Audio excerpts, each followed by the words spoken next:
you earlier mentioned about some of the modern workload, and these days the hottest topic is of course AI, Gen AI, LLMs.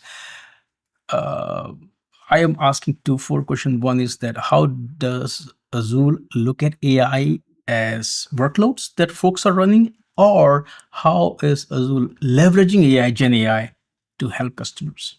I think if you look at products like Copilot and many of these other tools that are helping to generate code, I think it's a perfect fit. Anytime we can make developers' task of writing code, iterating, improving, simplifying that is great. And I think there's a great fit for AI in that space. We see AI, though, when you really look at how the enterprise is using Java today, we're in the most important mission critical applications. We don't see Java getting replaced anywhere. In fact, we believe that AI is only going to increase the use of Java because Java is a great tool. It's a great language to use when you're building high scale, high performance applications.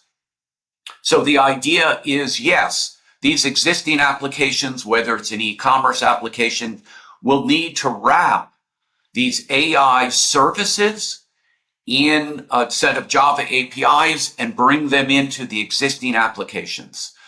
So we see that there's still going to be important languages like Python, which are going to be closer to building out a key set of services, but ultimately those services will be wrapped in Java and integrated into the applications that we use every day. So it's not a replacement. It's more of an integration. And the points of integration will continue to be Java, I think, is the de facto language for that.